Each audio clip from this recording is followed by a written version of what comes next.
Hey everybody, how's it going? This video is about losing your superpower. And let me share a little story from my life that I hope is going to make it really clear. So, I grew up in a Bengali family, and I don't know if you know this about Bengalis, but Bengalis who come from India, they hold their artistic heritage very proudly. There's tons of amazing writers and artists in that culture. So I grew up with a mom and dad, and even though we were growing up in Montreal, Canada, that artistic heritage was very much there. It was something to be proud of.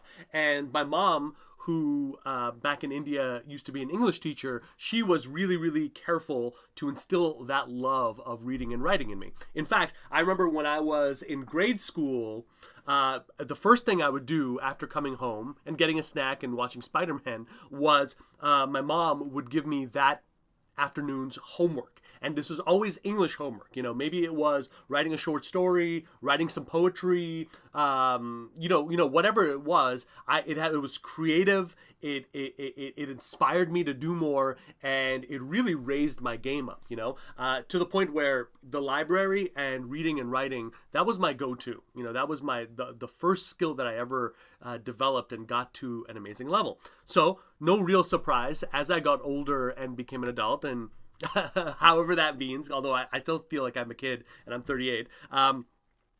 I became a journalist for over a decade, and wrote for magazines, all over the U.S. and Canada.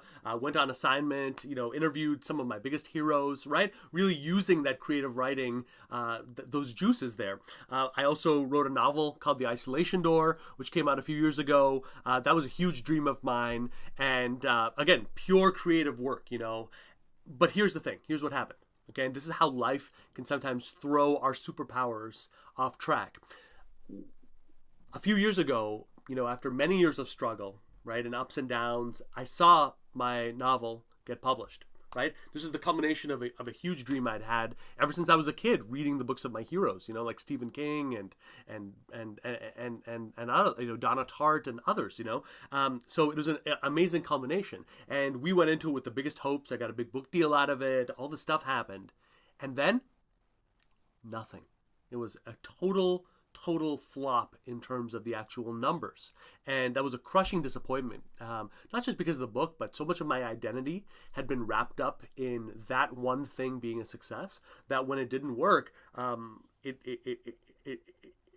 it truly wrecked me, and in the aftermath of that, I said, and this is the good part, I said, okay, so that's not going to work. So what else, right? My business, right? My life. What else in my life can I do to reach the goals that I had for my life and my family? And we have to use alternate tactics now, right? And I started learning about all sorts of different things, right? Funnel marketing and website development and the selling process and influencing process, and broadening my own knowledge base as a career coach to be able to give more of myself to people and take my business in the process to a new level. And I started doing all of that. But the one thing that happened is, during that period of high growth and climbing up, if you want to call it that way, anything that had to do with creative storytelling and writing, I avoided wherever possible.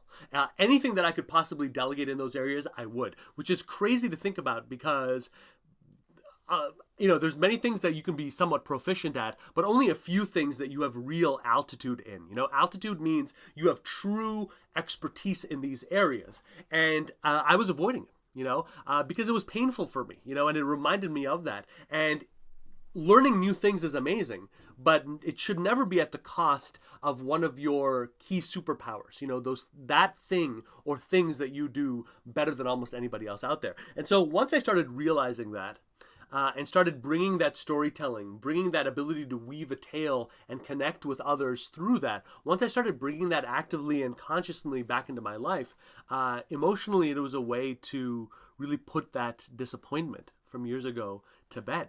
Because your superpowers deserve to be communicated. No matter what your current goal is, they deserve to be communicated. And the reason for this video is I will see this all the time, that highly experienced job seekers who are in the midst of something, right, wanting a new position, whatever that is, they will frequently hide one of their superpowers because they feel it's not relevant, right? Or they had a bad experience and they just don't want to focus on it.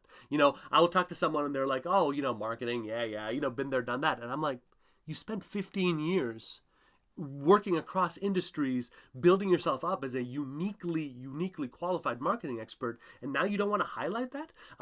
In my personal opinion, there should never, ever be a situation where you're not actively promoting your superpowers, your 1 to 3 skills that you do better than anyone else. The only question is, how are you packaging and communicating those skills?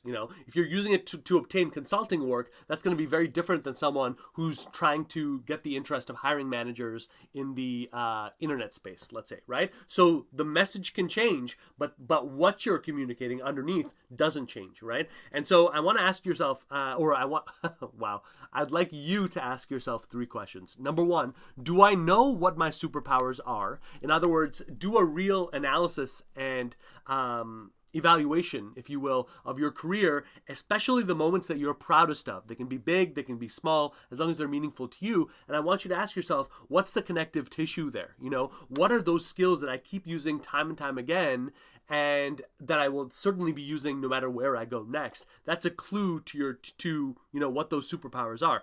The second one is, am I communicating them? You got to be bold about communicating this stuff. And just because you're blasé with it, does not mean that anyone else is going to be blasé about it. Your superpowers are the culmination of literally hundreds of thousands, if not millions of dollars worth of real value there, right? In terms of just potential and realized potential. And so please don't ever think about eliminating those, no matter what your current goal is. Your current goal should never force you to eliminate core attributes like that. And so really ask yourself, am I communicating them?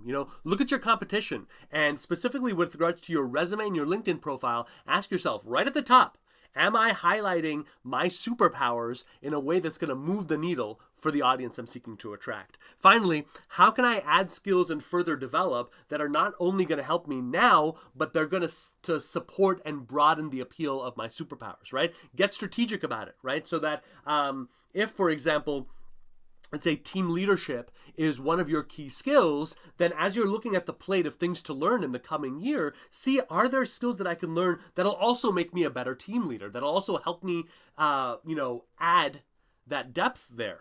Same thing like a marketer who gets really good at, a